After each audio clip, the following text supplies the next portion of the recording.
I'm the mother of 2 sons. Luke, age 20, a thriving junior in college. And Jake, age 23 now, my heavenly angel.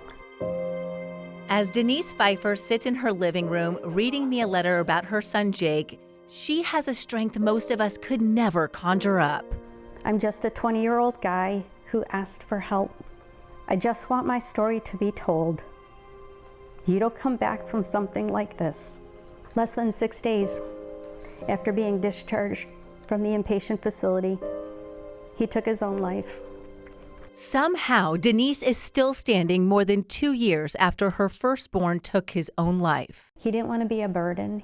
Jake grew up like most of us. He was born with vim and vigor. Say, I'm cute. I'm cute. Pictures show all the great times. But behind those glimpses of joy was an explosion of anxiety.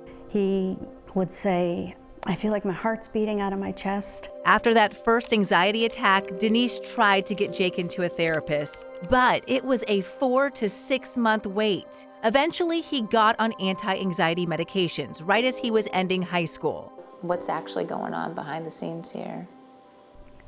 Dire fear. That morning of graduation, I had decorated his door with streamers and balloons and couldn't wait for him to walk out and see it, and he walked in the bathroom and threw up. And then Jake turned 18. And that's where the real challenge started for us. He now had to make those appointments, and well, you know, he's asking me for help because he can't do it. The next 2 years were a series of ups and downs. Doctors diagnosed Jake with bipolar disorder. He spent time at an inpatient facility and got on more meds. He would always come here to Lakes Park to exercise, where he would feel better.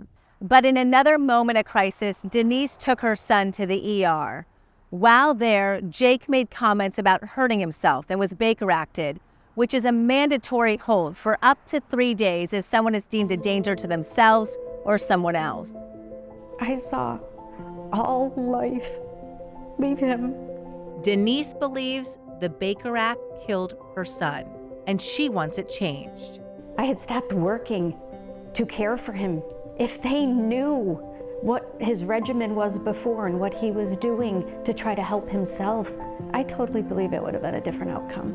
There are hundreds of young people in our community like Jake, but the latest stats show a promising trend. From 2022 to 2023, we've actually seen a 25% decrease in that volume coming into our emergency department. Alyssa Bostwick is the chief nurse at Golisano Children's Hospital. During the pandemic, we were at a 235% increase. Denise wonders if Baker Acts are the best way to treat kids in crisis. There is not flexibility in negotiating that once that decision has been made. So the risk to lifting a Baker Act or not placing the Baker Act is that we let a child go home who then inflicts harm on themselves. This bench at Lakes Park is Denise's daily reminder to fight. It's in honor of Jake with a powerful message. Now a free spirit to soar. Never mediocre, your purpose lives on. Even though he's not here with me in person, I want to still fight for him because he was so freaking amazing. And I know I'll see him again. That I know. But I got work to do for him. Forever loved, never forgotten. Lindsay Sablon, Wink News.